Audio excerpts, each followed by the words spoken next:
नमस्कार, डेली 24 भारत देख रहे हैं आप। मैं हूं आपके साथ साहिल धूलिया। बुलेटिन की शुरुआत करते हैं बड़ी खबर के साथ। दिल्ली एमसीडी चुनाव नतीजों में उलटफेर देखने को मिला है। बीजेपी ने 7 वार्डों में बाजी मार ली है। आम आदमी पार्टी ने 3 सीटें हासिल की है। कांग्रेस और फॉरवर्ड ब्लॉक को एक सीट मिली है। तो दिल्ली नगर निगम के 12 वार्डों में हुए उपचुनाव के नतीजे सामने आ गए हैं। इनमें भारतीय जनता पार्टी ने 7 वार्डों में बाजी मारी है। वहीं आम आदमी पार्टी ने 3 सीटें हासिल की है। इस उपचुनाव में कांग्रेस पार्टी का भी खाता खुला है। संगम विहार ए वार्ड में कांग्रेस के सुरेश चौधरी ने 12,766 वोट हासिल कर बीजेपी उम्मीदवार को 3,628 वोटों के अंतर से हराया। साथ ही एक सीट निर्दलीय ने जीती है। 30 नवंबर को वोटिंग हुई थी और सभी 12 वार्डों में 38.51% वोटिंग हुई थी। इस चुनावी मुकाबले में कुल 51 कैंडिडेट हैं। इनमें 26 महिला और 25 पुरुष कैंडिडेट हैं। 250 सदस्यीय एमसीडी सदन में बीजेपी के पास वर्तमान में 116 सीटें हैं। आपके पास 99, इंद्रप्रस्थ विकास पार्टी के पास 15 और कांग्रेस के पास 8 सीटें हैं। बीजेपी के लिए इस साल विधानसभा चुनाव में बड़ी जीत के बाद यह पहला बड़ा चुनाव है।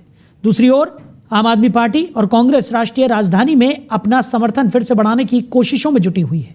आगे बढ़ते हैं। नोएडा का AQI 400 के पार हो गया है। धुंध की चादर से पूरा शहर ढका हुआ नजर आ रहा है। नोएडा की हवा जहरीली हो गई है। तो नोएडा में प्रदूषण का स्तर लगातार खतरनाक श्रेणी में बना हुआ है। सुबह शहर का एयर क्वालिटी इंडेक्स 400 के पार पहुंच गया, जिस कारण पूरे इलाके में धुंध और प्रदूषण की घनी चादर साफ तौर पर देखी जा रही है। शहर के कई प्रमुख सेक्टरों का AQI सीवियर कैटेगरी में दर्ज किया गया। सेक्टर 116 में AQI 413, सेक्टर 125 में 411, सेक्टर 1 में 402 और सेक्टर 62 में 352 रिकॉर्ड किया गया है। विशेषज्ञों का कहना है कि ये स्तर स्वास्थ्य के लिए बेहद खतरनाक है और बच्चों, बुजुर्गों और सांस के मरीजों के लिए बाहर निकलना जोखिम भरा हो सकता है। प्रदूषण के इतने गंभीर स्तर पर प्रशासन ने लोगों को आवश्यक सावधानियां बरतने की सलाह भी दी है। नोएडा की हवा जहरीली होती हुई नजर आ रही है। खबर पर ज्यादा जानकारी के साथ हमारे सहयोगी अरबाज हमारे साथ जुड़ गए। अरबाज, नोएडा की स्थिति दिनों दिन और ज्यादा खराब होती हुई दिखाई पड़ रही है। AQI 400 के पार पहुंच गया है और एक मोटी परत धुंध की नोएडा के ऊपर छाई हुई नजर आती है और लगातार प्रदूषण में इजाफा यहाँ पर लोगों के स्वास्थ्य के लिए काफी ज्यादा हानिकारक साबित हो रहा है। क्या स्थिति है? बिल्कुल, देखिए, आज की बात करें तो आज लगभग 400 के पार दर्ज किया गया है एक बार, जिससे शहरों में कई हिस्सों में शहर के जितने भी हिस्से हैं लगातार वहां पर धुंधली धुंध और स्मोक की चादर छाई हुई है। तो कहीं ना कहीं जिस तरीके से लोगों को परेशानी का सामना लगातार रोजाना करना पड़ रहा है, रोजमर्रा की जिंदगी में जो लोग परेशान हैं, सबसे ज्यादा बच्चों को परेशानी हो रही है, हृदय जिनको अस्थमा की प्रॉब्लम है उनको परेशानी हो रही है, बुजुर्गों को हो रही है। तो कहीं ना कहीं सबसे ज्यादा प्रदूषण अगर कहा जाए तो प्रदूषित शहर जो है वो नोएडा बन चुका है। जी बिल्कुल। और अरबाज, अगर बात की जाए तो बच्चों और बुजुर्गों के लिए खासकर जिस तरीके से प्रदूषण की स्थिति है काफ़ी भयावह मानी जा रही है, क्योंकि आंखों में जलन और सांस लेने में तकलीफ का सामना यहाँ पर करना पड़ रहा है। और बच्चों और बुजुर्गों को हिदायत भी दी गई है कि वो जितना हो सके इस प्रदूषण से बचें, घरों में ज़्यादा समय व्यतीत करें, लेकिन स्थितियाँ बद से बदतर होती हुई दिखाई पड़ रही हैं। बिल्कुल, देखिए, आदेश जारी किए गए हैं, निर्देश लगातार जारी किए जा रहे हैं, लेकिन कहीं ना कहीं जो रोज के मसाइल आपको बता दूं, जो रोज के कमाने वाले लोग हैं, जो अपना घर छोड़कर बाहर जाते हैं और फिर शाम को वापस घर आते हैं, जो साइकिल से या ऑटो से या बाइक से सफर करते हैं, सबसे ज्यादा उनको परेशानी हो रही है, क्योंकि जो ये एक प्रदूषण है, इसके जो कण हवा में फैले हैं वो एक तरीके से जरिया हवा के जरिए जो अपने आंखों में जलन महसूस कर रहे हैं, सांसों के जरिए अंदर समा रहे हैं, तो कहीं ना कहीं उनको सबसे ज्यादा प्रॉब्लम हो रही है। और नोएडा जिला अस्पताल की बात करूं तो वहां पर भी जो मरीज हैं उनकी वृद्धि सबसे ज्यादा बढ़ती हुई नजर आ रही है, लोग नजर आ रहे हैं। जी बिल्कुल। और अरबाज, प्रशासन लाख दावे करता हुआ दिखाई पड़ता है कि तमाम तरीके के व्यापक कदम यहाँ पर उठाए जा रहे हैं, लेकिन उसके बावजूद स्थितियाँ गंभीर यहाँ पर बनी हुई दिखाई पड़ रही हैं और लगातार AQI में इजाफा हो रहा है, जिसके चलते लोगों के स्वास्थ्य को काफी ज्यादा खतरा यहाँ पर बना हुआ है। बिल्कुल, देखिए, बात करूं मैं नोएडा प्राधिकरण की, नोएडा प्राधिकरण ग्रैब 1 लगाने के काम भी करने की कोशिश कर रहा है कि ग्रैब लागू किया जाए, ग्रैब 1 लागू किया जाए, लेकिन जो कि यहाँ की अभी हालात लगातार बद से बदतर हो रहे हैं और परेशानियों का सामना करना पड़ा है लोगों को। वहीं प्रदूषण विभाग की बात करूं, प्रदूषण विभाग ने भी लगातार नोटिस जारी कर रहा है कि जो निर्माणाधीन बिल्डिंगें हैं, जहाँ पर खुले में कूड़ा जलाया जा रहा है, जहाँ पर सबसे ज्यादा डस्ट का देखा जा रहा है, उड़ाया जा रहा है, वहां पर सबसे ज्यादा कार्रवाई करने की बात की जा रही है। वहीं नोएडा प्राधिकरण ने भी लगभग 30 से 60 हजार रुपए का जुर्माना लगाने की बात कही है। जी बिल्कुल अरबाज, और लगातार हम देख भी रहे हैं कि स्थितियां बद से बदतर होती हुई दिखाई पड़ रही हैं। जब नोएडा एनसीआर में आसमान की तरफ देखा जाए तो एक मोटी धुंध की परत यहाँ पर दिखाई देती है प्रदूषण की वजह से, और लगातार स्थितियां काफ़ी ज़्यादा भयावह होती हुई नज़र आ रही हैं। लोगों को स्वास्थ्य संबंधी कई सारी दिक्कतों का सामना यहाँ पर करना पड़ रहा है। मरीजों की संख्या में भी इजाफा हो रहा है, खासकर सांस के जो मरीज़ हैं उनके लिए ये आबो हवा इस वक्त बेहद जहरीली नज़र आ रही है। बिल्कुल, आबो हवा बहुत ज्यादा बेहद खराब सी श्रेणी में पहुंच चुकी है, क्योंकि ये एक ऐसी हवा है, एक अगर हम इस हवा में सांस ले रहे हैं, इस प्रदूषण में सांस ले रहे हैं, तो साहिल एक तरीके से एक बार सांस लेने में लगभग 10 सिगरेटों का धुआं अपने अंदर समा रहे हैं। तो कहीं ना कहीं लोगों को खांसी हो रही है, आंखों में जलन महसूस हो रही है, शरीर में दर्द की महसूस हो रही है। यही बात है कि जिला अस्पताल में मरीजों की संख्या बढ़ती जा रही है। वहीं नागरिकों का भी कहना है कि अगर घर से बाहर निकलें तो मास्क लगाकर निकलें, घर पर रहें, ज्यादा अगर आप फ्री हैं तो ज्यादा से ज्यादा अपने घर पर वक्त दें। जी बिल्कुल। और अरबाज, सबसे बड़ा कारण किस चीज़ को माना जा रहा है इस प्रदूषण के लिहाज से? क्योंकि हम लगातार देख रहे थे कि तमाम व्यापक कदम उठाने की बात यहाँ पर प्रशासन की तरफ से की जाती है, व्यापक कदम प्रशासन उठा भी रहा है, लेकिन उसके बावजूद जो प्रदूषण की स्थिति है वो काफ़ी गंभीर है। क्या सबसे बड़ी वजह मानी जा रही है? देखिए, सबसे ज्यादा जो वजह है, निर्माणाधीन जो बिल्डिंगें बन रही हैं, खुले में बिल्डिंग बन रही हैं, कूड़ा जलाया जा रहा है, डस्ट जो कि गाड़ियों में चलता है, रेत वगैरह हो, मिट्टी हो, तो वो ऐसे ही धूल उड़ाती हुई चलती है। बात की जाए नोएडा प्राधिकरण का अनुसार, कई स्थलों पर निकालने वाली धूल और मिट्टी जहां पर मात्रा बहुत ज्यादा है, वहां पर पानी का छिड़काव नहीं किया जा रहा है। सबसे ज्यादा देखने को मिल रहा है। अगर बात की जाए प्रदूषण की, तो नोएडा के ग्रेटर नोएडा के जो पास हैं कई जगह, वहां पर सबसे ज्यादा प्रदूषण देखने को मिला है। नोएडा के कई सेक्टरों में सबसे ज्यादा प्रदूषण देखने को मिला है। जी चलिए अरबाज, हमारे साथ जुड़ने के लिए, इन तमाम जानकारियों के लिए आपका बहुत शुक्रिया। तो नोएडा की आबो हवा लगातार जहरीली होती हुई दिखाई पड़ रही है, धुंध की चादर हर तरफ देखने को मिल रही है, प्रदूषण का स्तर लगातार बढ़ता जा रहा है। बच्चों और बुजुर्गों के लिए खासकर ये जहरीली हवा जान का खतरा बनी हुई है, और लगातार हिदायत दी जा रही है कि बच्चे और बुजुर्ग जितना कम हो सके उतना घर से बाहर निकले, कोशिश करें कि ज़्यादा से ज़्यादा समय अपने घर में ही व्यतीत करें, क्योंकि स्थितियां काफ़ी गंभीर हैं और लोगों को सांस लेने में परेशानियों का सामना करना पड़ रहा है। साथ ही साथ आंखों में जलन की समस्या से भी लोग दो चार हो रहे हैं। उधर मुजफ्फरनगर में गीता जयंती कार्यक्रम के दौरान हिंदूवादी नेत्री साध्वी प्राची ने महमूद मदनी और जमीयत से जुड़े गंभीर आरोप लगाते हुए विवादित बयान दिया। उन्होंने सरकार से मदनी का नार्को टेस्ट कराने और उन पर सख्त कार्रवाई की मांग की। साध्वी प्राची ने आरोप लगाया कि देवबंद में आतंक से जुड़े गतिविधियां चल रही हैं और युवाओं को भड़काने का काम हो रहा है। कार्यक्रम में उन्होंने गीता जयंती के अवसर पर स्कूलों और कॉलेजेस में छात्राओं को गीता पाठ करवाने की भी मांग रखी और कहा कि इससे बच्चों में साहस और धार्मिक मूल्यों की बढ़ोतरी होगी। देखिए, आज गीता जयंती है और गीता जयंती पर कुरुक्षेत्र वाले महाराज जी, ज्ञानानंद जी महाराज जी ने बहुत अच्छा कार्य पूरे देश में गीता जी के लिए गीता जयंती पर बहुत अच्छा संदेश दिया है कि हर घर में गीता जी का पाठ किया जाए। मैं आज सरकारों से निवेदन करना चाहती हूँ, गीता जयंती के अवसर पर दो निवेदन करूंगी। एक निवेदन तो सरकार से ये निवेदन करना चाहती हूँ कि सरकार, जो हमारी छोटी छोटी बच्चियां हैं उनको स्कूलों में और जो बेटियां कॉलेज में है उन्हें गीता का पाठ जरूर कराए। देखिए, महमूद मदनी देवबंद के अंदर आतंक का अड्डा आज से नहीं बहुत दिनों से चल रहा है। सरकारों को जांच करके तुरंत ताला डाल देना चाहिए था।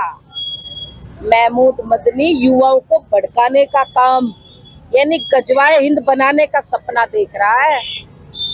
हिंदुस्तान के अंदर हिंदुस्तान के टुकड़े टुकड़े, हिंदुस्तान को विभाजित करने का एक बहुत बड़ा षड्यंत्र रच रहा है। सरकार को चाहिए जल्दी से जल्दी नो बेल नो जेल 72 हूरों के सीधे इसको दर्शन करा देने चाहिए। वहीं मुजफ्फरनगर में यातायात माह समापन कार्यक्रम के दौरान एसपी सिटी सत्यनारायण प्रजापत का सिंघम अंदाज सोशल मीडिया पर जमकर वायरल हो रहा है। बड़ी स्क्रीन पर फिल्मी गाना चलवाते हुए उन्होंने लोगों को फिल्म और वास्तविक पुलिसिंग का फर्क समझाया। एसपी सिटी ने स्पष्ट कहा कि पुलिस एक संस्थान है जिसे कोई ओवर पावर नहीं कर सकता। उन्होंने चेतावनी देते हुए कहा कि कानून तोड़ने पर पुलिस रोक भी लगाएगी और जरूरत पड़ने पर कार्रवाई भी करेगी। जनता को संबोधित करते हुए उन्होंने ग्रुप में गलत फैसलों, ट्रैफिक नियमों की अनदेखी और फिल्मी हीरोइज्म के खतरों पर भी चेताया।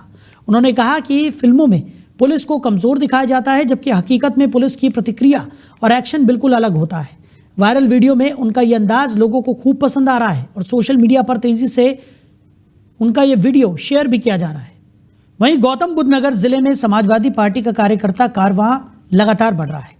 ग्रेटर नोएडा के सूरजपुर स्थित सपा जिला कार्यालय में सदस्यता अभियान चलाया गया, जहां गांव दुजाना के सैकड़ों लोग पार्टी में शामिल हुए।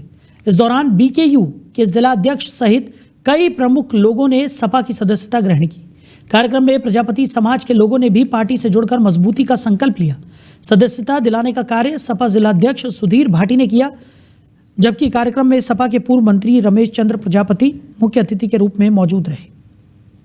वहीं लाउड स्पीकरों को उतारने की कार्रवाई तेज हो गई है। आपको बता दें कि मुजफ्फरनगर में 40 अवैध लाउड स्पीकर हटाए गए हैं। वॉइस पोल्यूशन लिमिट से ऊपर इन लाउड स्पीकर्स की आवाज़ थी। तो मुजफ्फरनगर में धार्मिक स्थलों पर नियम विरुद्ध ये लाउड स्पीकर जो लगाए गए थे उनको उतारने की कार्रवाई तेज हो गई है। सिविल लाइन थाना पुलिस ने पिछले एक सप्ताह में मस्जिदों से 40 ऐसे लाउड स्पीकर हटाए हैं जिनकी आवाज़ वॉइस पोल्यूशन लिमिट से अधिक थी। पुलिस का कहना है कि रात के समय इन सभी लाउड स्पीकरों को हटाकर थाने में जमा किया गया है और आगे भी सुप्रीम कोर्ट के निर्देशों के अनुसार ऐसी कार्रवाई लगातार जारी रहेगी। सीओ सिटी सिद्धार्थ मिश्रा ने बताया कि धार्मिक स्थलों पर 20 डेसिबल से अधिक आवाज़ बाहर जाने पर कार्रवाई अनिवार्य है और किसी भी धार्मिक स्थल पर नियमों का उल्लंघन मिला तो तुरंत लाउड स्पीकर हटवाए जाएंगे। माननीय सर्वोच्च न्यायालय के जजमेंट के तहत ऐसे सारे ही लाउड स्पीकर्स जो कि धार्मिक स्थलों पर लगे हों, जो 20 डेसिबल से ज़्यादा की आवाज़ कर रहे हों और उनकी आवाज़ प्रांगण क्षेत्र के बाहर जा रही है, उन पे कार्रवाई करने के हम लोग को आदेश हैं। उसके तहत पिछले एक हफ्ते में थाना सिविल लाइंस की पुलिस ने ऐसे 40 लाउड स्पीकर्स को उतारा है।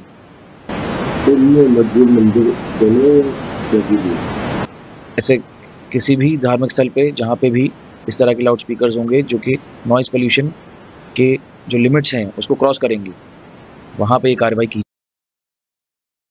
वहीं मुजफ्फरनगर पुलिस ने नई मंडी कोतवाली क्षेत्र के शिवा टूरिस्ट ढाबे पर देर रात अचानक छापेमारी की, जिसके बाद होटल संचालक में हड़कंप मच गया। दिल्ली देहरादून नेशनल हाईवे 58 पर स्थित इस ढाबे के बारे में पुलिस को अनैतिक गतिविधियों की लगातार शिकायतें मिल रही थी। छापेमारी के दौरान ढाबे के पीछे बने कैबिन नुमा कमरों में ओयो की तर्ज पर चल रहा अवैध सेटअप पकड़ा गया। पुलिस को कमरों में लड़के लड़कियां आपत्तिजनक स्थिति में मिले, जबकि कमरे के आसपास बियर की खाली कैन और आपत्तिजनक सामान भी बरामद किया गया। पुलिस अब मामले की जांच पड़ताल में जुट गई है। वहीं मुजफ्फरनगर के बुढ़ाना कोतवाली क्षेत्र के बड़ौदा गांव में बेखौफ चोरों का आतंक लगातार बढ़ता जा रहा है। आधी रात करीब 1 बजे एक चोर कटर की मदद से मंदिर का ताला तोड़ता हुआ सीसीटीवी कैमरे में कैद हो गया। वीडियो में साफ दिखाई दे रहा है कि चोर बिना किसी डर के बड़ी सहजता से ताला काटकर मंदिर में चोरी की वारदात को अंजाम देता है। हैरानी की बात यह है कि इसी मंदिर में पहले भी चोरी की घटनाएं हो चुकी है, लेकिन अब तक किसी भी मामले का खुलासा नहीं हो पाया है। गांव के लोगों का कहना है कि लगातार हो रही इन वारदातों से मंदिर समिति और स्थानीय लोगों में दहशत का माहौल है। मामले की जानकारी पुलिस को दे दी गई है और ग्रामीणों ने मांग की है कि अपराधियों को जल्द पकड़ा जाए और मंदिर क्षेत्र में चौकसी को बढ़ा दिया जाए। तो मुजफ्फरनगर की यह घटना है जहां पर मंदिर का ताला तोड़ता हुआ चोर सीसीटीवी में कैद हो गया। घटना का वीडियो सीसीटीवी कैमरे में कैद हुआ, जिसमें चोर बेखौफ ताला तोड़ता हुआ नजर आ रहा है। और उसके बाद बताया गया कि मंदिर में ऐसी घटनाएं पहले भी हो चुकी हैं, लेकिन अब तक किसी भी घटना का कोई खुलासा नहीं हुआ है। पुलिस को इस पूरी घटना की जानकारी दे दी गई है। लगातार दहशत का माहौल बना हुआ है। गांव वालों का कहना है कि पहले भी कई बार चोरियां हो चुकी है, लेकिन अब तक किसी भी घटना का खुलासा नहीं हो पाया है। उन्होंने पुलिस से मांग की है कि जल्द से जल्द कार्रवाई कर अपराधियों की धरपकड़ की जाए, ताकि लोगों में जो खौफ व्याप्त है उसमें कमी आए। वहीं नोएडा से एक बड़े साइबर फ्रॉड का मामला सामने आया है, जहां यमुना अथॉरिटी के सीनियर मैनेजर ब्रिजपाल सिंह को 1 करोड़ 24 लाख से ज़्यादा की ठगी का शिकार बना लिया गया। तो कथित दिव्या शर्मा नाम की महिला ने व्हाट्सएप पर बातचीत शुरू कर पहले 40,000 इन्वेस्ट करवाए और 2 दिन में 8,000 का प्रॉफिट दिखाकर भरोसा जीत लिया। इसके बाद कई बार में करोड़ों रुपए ट्रांसफर करा लिए गए। ऐप पर इन्वेस्टमेंट वैल्यू 2 करोड़ 25 लाख दिखाई गई, लेकिन पैसे निकालने के नाम पर 30% टैक्स, 15% करेंसी चार्ज और 7% ऑडिट फीस की मांग की गई। मना करने पर ठगों ने संपर्क तोड़ दिया। मामला साइबर क्राइम पुलिस में दर्ज हो चुका है और खातों को फ्रीज करने की कार्रवाई भी लगातार जारी है। वहीं ग्रेटर नोएडा एक्सप्रेसवे पर जाम से राहत देने के लिए सीईओ डॉक्टर लोकेश एम ने सेक्टर 128 और 132 के गोल चक्करों का निरीक्षण किया और गोल चक्करों की रोटरी को छोटा करने और सड़क और सर्विस रोड की चौड़ाई बढ़ाने के निर्देश दिए। मैसूर क्लॉक टावर के निर्माण को भी तेज करते हुए 10 दिनों में काम पूरा करने का आदेश दिया गया। साथ ही गोल चक्करों की सड़क की मरम्मत भी जल्द होगी। इन सभी सुधारों से एक्सप्रेसवे पर ट्रैफिक जाम की समस्या में बड़ा बदलाव आने की उम्मीद जताई जा रही है। 10 दिनों में क्लॉक टावर का काम पूरा हो जाएगा, ऐसा अनुमान जताया जा रहा है। ग्रेटर नोएडा एक्सप्रेसवे पर जाम से निजात दिलाने के लिए सीईओ ने गोल चक्करों का निरीक्षण किया और जहां जहां पे ज़रूरी जो मरम्मत का कार्य था उसे पूरा करने के निर्देश भी यहाँ पर दिए गए। तो सीईओ ने गोल चक्करों के चौड़ीकरण के निर्देश भी यहाँ पर दे दिए हैं ताकि जाम से निजात मिल सके। बताया जा रहा है कि 10 दिनों में क्लॉक टावर का काम पूरा हो जाएगा। तो ग्रेटर नोएडा एक्सप्रेसवे पर जाम से अब लोगों को राहत मिलती हुई दिखाई पड़ेगी। वहीं नोएडा सेक्टर 95 में बने जंगल ट्रैक पार्क में लोगों की आवाजाही शुरू हो गई है, जहां पहले ही दिन 401 पर्यटक पहुंचे और कबाड़ से बनाई गई जानवरों की अनोखी कलाकृतियों ने सभी का ध्यान खींचा। नोएडा प्राधिकरण का दावा है कि आने वाले दिनों में दिल्ली एनसीआर से भी यहां फुटफॉल बढ़ेगा। महामाया फ्लाईओवर के पास स्थित ये पार्क जल्द ही ओखला पक्षी विहार से भी सीधे जुड़ेगा, जिससे सर्दियों में पक्षी विहार आने वाले लोग जंगल ट्रेल पार्क का मजा भी ले सकेंगे। 120 रुपये प्रवेश शुल्क के साथ 3 वर्ष तक के बच्चों का प्रवेश निःशुल्क है। पार्क रोजाना सुबह 11 बजे से रात 10 बजे तक खुला रहेगा और मजेंटा और ब्लू लाइन मेट्रो से यहाँ पहुँचना बेहद आसान होगा। तो ओखला विहार से जल्द ही इस पार्क का मार्ग जोड़ दिया जाएगा। नोएडा का जंगल ट्रेल पार्क खुल चुका है और पहले ही दिन 401 विजिटर यहाँ पर पहुँचे। पर्यटकों की बड़ी संख्या यहाँ पर पहुँची है। मेट्रो कनेक्टिविटी भी काफ़ी सुगम यहाँ पर लोगों के लिए बताया जा रहा है कि मेट्रो से इस पार्क तक पहुँचना बेहद आसान है और जल्द ही और ज़्यादा काम यहाँ पर किया जाएगा ताकि जो पर्यटकों की संख्या है उसमें और ज़्यादा इजाफा यहाँ पर किया जा सके। तो ओखला विहार से भी जल्द इस पार्क को कनेक्ट कर दिया जाएगा ताकि यहाँ पहुँचना और ज़्यादा सुगम हो सके। तो फिलहाल इस बुलेटिन में मेरे साथ इतना ही। आप बने रहिए। नमस्कार।